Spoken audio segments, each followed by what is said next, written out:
My name is Eleanor Vance. I'm 34 years old, and I'm a residential architect. I've always believed a home is more than just walls and a roof. It's a sanctuary, a reflection of the person who lives there, and a place where boundaries are understood. That belief was shattered one Tuesday afternoon when I walked into my own living room and found a pair of men's muddy work boots by the front door, boots that absolutely did not belong to me, and certainly not to any guest I'd invited. They were large, scuffed, and utterly out of place next to my carefully arranged shoe rack. My stomach dropped even before I saw the duffel bag, overflowing with mismatched socks and a grimy t-shirt, propped against the armchair I'd inherited from my grandmother. It was clear then. My sister's husband, Mark, had moved into my house. Without asking. And when I called my mother, expecting outrage, I got something far worse. A calm, almost casual justification for what felt like the greatest betrayal of my adult life. I knew, in that moment, that my quiet life was over, and the consequences for everyone involved would be profound. To understand the depth of that moment, you need to know a little about my family. My older sister, Sarah, has always been the favored child, the one who could do no wrong in our mother's eyes. Sarah was the creative spirit, the free thinker, which usually translated to irresponsible and perpetually in need of rescuing. I, on the other hand, was the practical one, the sensible one, which often meant I was expected to pick up the pieces. I bought my house, a charming 1920s bungalow with a small garden, 5 years ago. It was my first real investment, a testament to years of hard work and careful saving. I loved the quiet hum of the neighborhood, the way the morning light hit the kitchen, the absolute peace of having my own space. Sarah married Mark 3 years ago. Mark was pleasant enough, in a bland, forgettable kind of way. He worked odd jobs, mostly construction gigs, and seemed content to let Sarah manage their finances, which she did with the same creative spirit she applied to everything else. They'd bounced from apartment to apartment, always just barely making rent, always with a new story about why this time was different. My mother, Helen, would always sigh and say, "Oh, those two, they just march to the beat of their own drum." But she never saw the drumbeat as a problem, she saw it as something to be accommodated. The first hint of trouble came about a month before the muddy boots appeared. Sarah called, sounding distressed, saying their landlord was selling their building and they had to be out in 2 weeks. "We just can't find anything, she wailed. "Everything's so expensive." And Mark's job just fell through. I felt a familiar tug of obligation. "Do you need help with a deposit?" "I can lend you something, but I can't really have you here, Sarah. My house is small, and I work from home a lot." She assured me she understood, that they were just looking for a short-term rental. My mother called later that day, confirming Sarah's plight, adding, "It's a tough market, Eleanor. They're good kids, just a bit unlucky." I told her I couldn't house them. My mother just hummed non-committally. That detail, her non-committal hum, mattered later. A week passed, then another. Sarah sent frantic texts about open houses and unresponsive agents. Then, silence. I assumed they'd found something, or were staying with one of Mark's relatives out of state. I was busy with a new project, designing a sunroom for a client, and the relative quiet was a relief. So, when I found those boots, and then the duffel bag, my initial shock quickly gave way to a cold, creeping dread. I walked through my house, and the dread solidified. A toothbrush next to mine in the bathroom, a different brand of coffee in my pantry, a generic men's razor on the edge of my tub. My quiet, orderly home had been subtly, invasively altered. I called Sarah first. Her voice was too bright, too cheerful. "Oh, hey. What's up?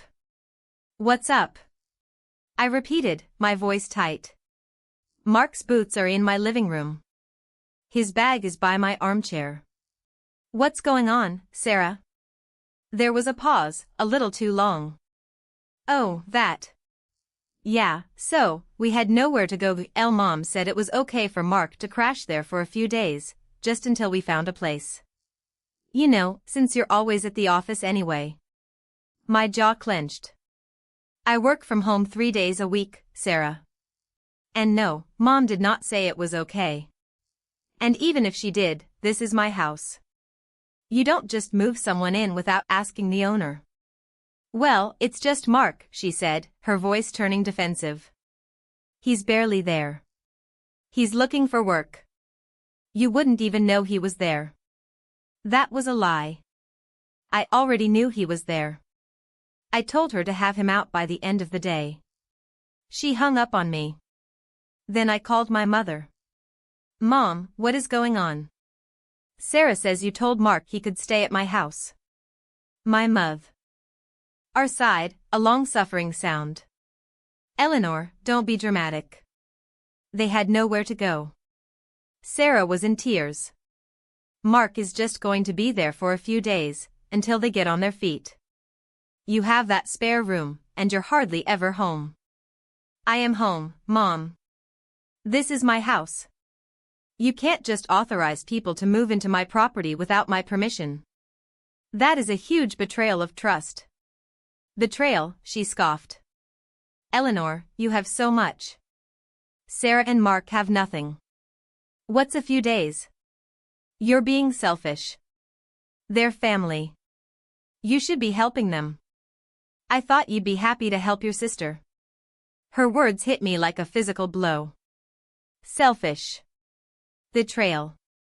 My own mother was justifying this invasion, minimizing my feelings, and twisting my reasonable expectation of privacy into a character flaw.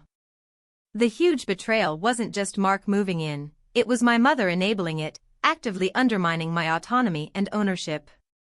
That night, Mark was indeed barely there. He arrived around 10 p.m., smelling faintly of stale beer and desperation. He offered a mumbled, "Hey, Eleanor, thanks for letting me crash," as he trudged past me to the spare room. He didn't meet my eyes. I didn't respond. I just watched him, the heavy thud of his duffel bag hitting the floor like a drumbeat of my lost piece. The next morning, I found a dirty coffee mug on my pristine kitchen counter and a trail of crumbs leading to the couch. He was definitely there. The few days stretched into a week. Then 2. Mark was not barely there. He was there, all the time. He used my Wi-Fi to stream movies, leaving the TV on a low drone. He raided my pantry, leaving empty chip bags and half-eaten granola bars.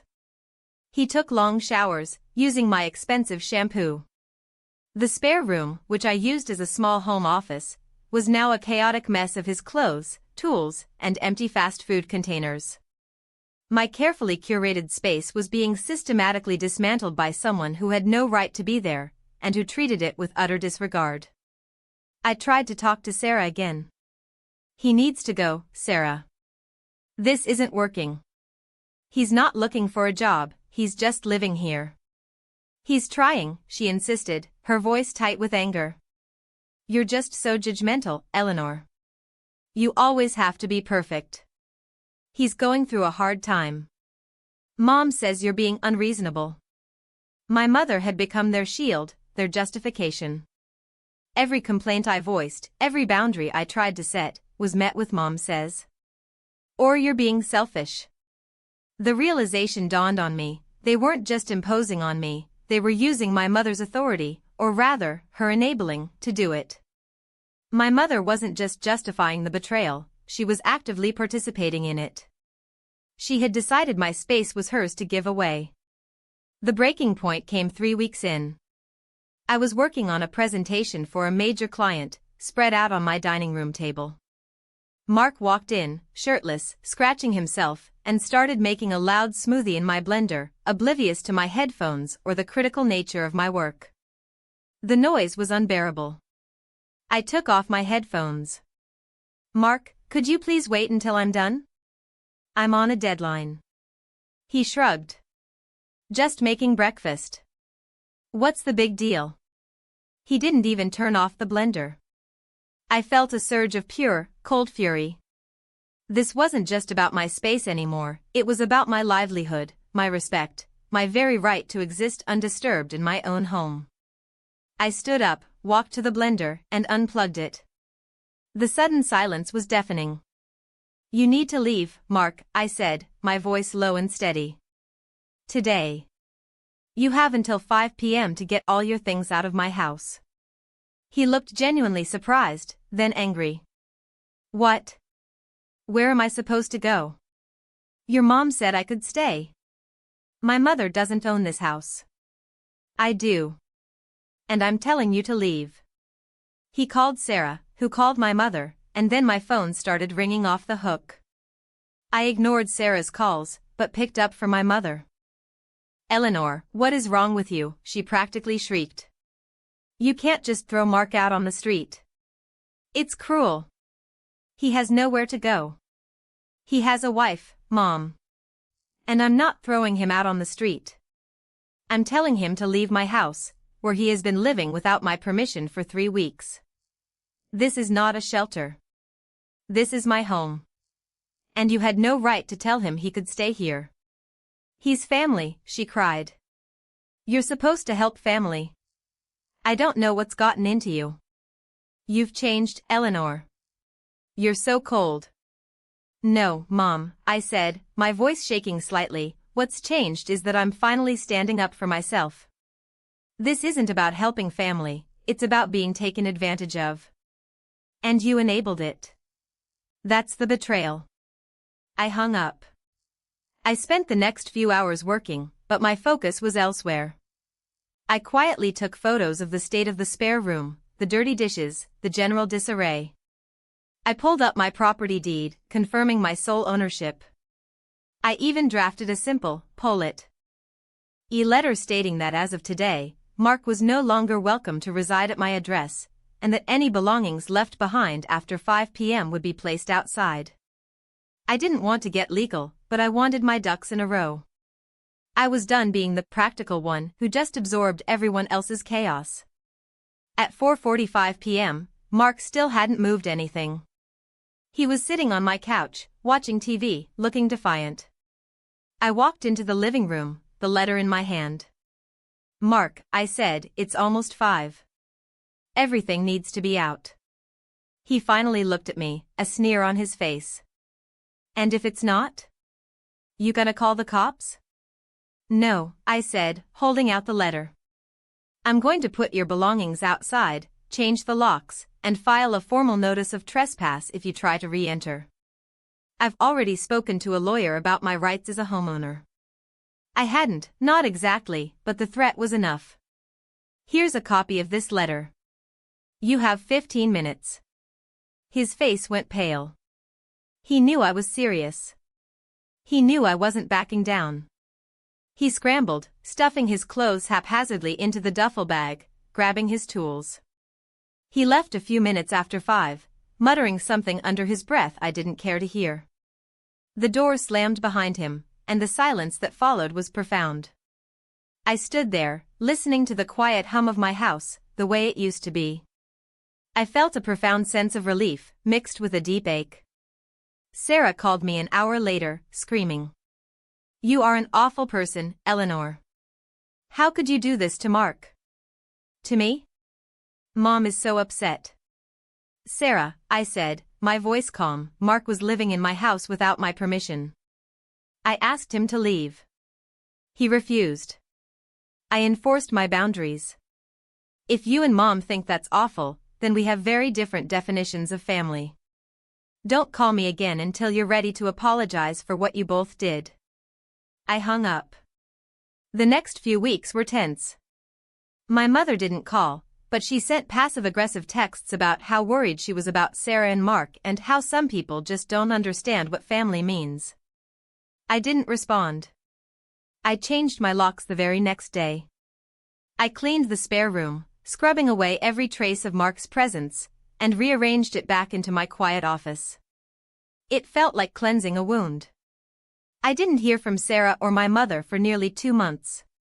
Then, a text from Sarah, Mark got a job. We found a place. Mom says hi. No apology, no acknowledgement of what had happened. Just a terse update. I didn't reply. My relationship with them had fundamentally shifted. I loved my mother and sister, but I couldn't trust them with my boundaries, or with my home. The front door, once just an entrance, now felt like a symbol of my reclaimed autonomy. It was a barrier I had to actively defend, and I learned that some betrayals, especially those justified by the people you love, leave scars that never quite fade. But at least now, when I locked that door at night, I knew it was truly my own.